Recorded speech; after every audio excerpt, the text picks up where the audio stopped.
আবার festive mood, এবারে focal country France.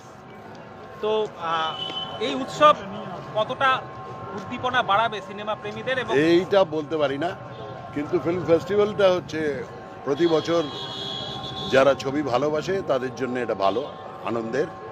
কাজেই ইন্টারন্যাশনাল ফিল্ম ফেস্টিভ্যাল মানে ভালো ভালো বিদেশি ছবিও থাকবে, আর অনেক পুরনো ছবি আছে যেগুলো দেখানো হয়, যেগুলো অনেকে দেখার সুযোগ হয়নি যাদের, তারা বড় পর্দায় দেখতে পারে, সেইটা একটা সুবিধা তো বটেই।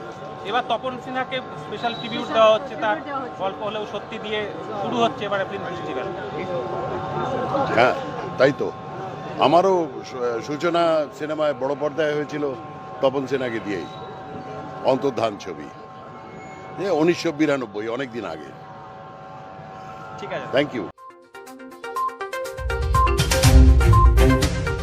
একেবারে উৎসবের মেজাজ, সাজো সাজো রব। এবার 30তম, আপনার অনুভূতি এই ফিল্ম ফেস্টিভ্যালকে ঘিরে? দারুণ, কারণ 30 বছর আমি যখন ফিল্ম ইন্ডাস্ট্রি প্রথম আমার ছবি রিলিজ হয়েছে তারপরে শুরু হয়েছে, মানে আমাদের চোখের সামনে বাচ্চার হওয়ার মতন ফেস্টিভ্যাল শুরু হয়েছে।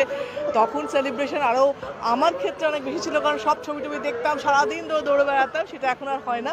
কিন্তু তাও একটা উৎসবে বাঙালি, কলকাতা সবসময় উৎসাহিত, সেখানে এখনও এবারেও সেটা আছে। এবং এবারে আরেকটা প্লাস পয়েন্ট হচ্ছে তপন সেনার 100 বছর। আপনি যেখানে অনেক অভিনয় করেছেন, হ্যাঁ, আমরা সকলেই জানি।